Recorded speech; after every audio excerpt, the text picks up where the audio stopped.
ഈശോ മിശിഹായ്ക്കും സ്തുതിയായിരിക്കട്ടെ. ഈശോയിലെ ഏറ്റവും സ്നേഹം നിറഞ്ഞവരെ, നോമ്പിലെ 2ാം ദിനമായ ഇന്ന് പരിശുദ്ധാത്മാവ് തരുന്ന നുറുങ്ങ് ചിന്തകൾ നിങ്ങളുമായിട്ട് പങ്കുവയ്ക്കുവാൻ ആഗ്രഹിച്ചുകൊണ്ടാണ് ഞാൻ വന്നിരിക്കുന്നത്. നോമ്പ് കാലഘട്ടം പ്രാർത്ഥനയുടെ കാലഘട്ടമാണല്ലോ. പ്രാർത്ഥനയുടെ കാലഘട്ടം എന്നാൽ ദൈവവും മനുഷ്യനും തമ്മിലുള്ള സംഭാഷണമാണ് പ്രാർത്ഥന. അങ്ങനെയാണെങ്കിൽ വിശുദ്ധ മത്തായിയുടെ സുവിശേഷത്തിൽ 6-ാം അധ്യായം 9-ാം തിരുവാക്യത്തിൽ ഈശോ ശിഷ്യന്മാരെ പഠിപ്പിച്ച ഒരു പ്രാർത്ഥനയുണ്ട്. നാം അതിനെ കർത്തൃ പ്രാർത്ഥന എന്ന് പറയുന്നു.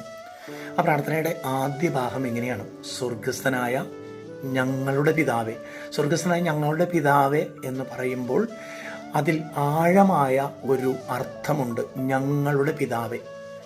വിശുദ്ധ ബൈബിൾ ഗലാത്യ ലേഖനം 3:28-29 വചനത്തിൽ പറയുന്നത് ഗ്രീക്കുകാരനെന്നോ അടിമയെന്നോ സ്ഥിതികനെന്നോ പാലസ്തീനെന്നോ സ്ത്രീയെന്നോ പുരുഷനെന്നോ നോട്ടമില്ല.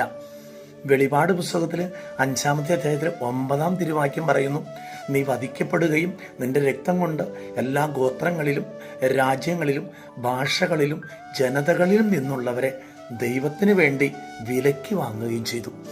പ്രിയപ്പെട്ടവരെ, ഈ വചനത്തിൽ നിന്നും നാം മനസ്സിലാക്കേണ്ടത്, സ്വർഗസ്ഥനായ ഞങ്ങളുടെ പിതാവേ എന്ന് ഈശോ നമ്മളെ പഠിപ്പിച്ചിട്ടുണ്ടെങ്കിൽ നാം ഈ ലോകത്തിലുള്ള എല്ലാ മനുഷ്യരെയും ഉൾക്കൊള്ളാൻ തക്കവിധം ഈ നോമ്പ് കാലഘട്ടത്തിൽ ഈശോ ആഗ്രഹിക്കുന്നു. അവിടെ മാറ്റി നിർത്താൻ നമുക്കാരുമില്ല.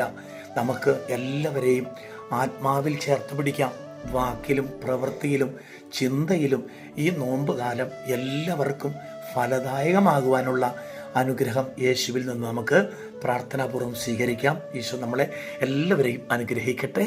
ആമേൻ. Thank U.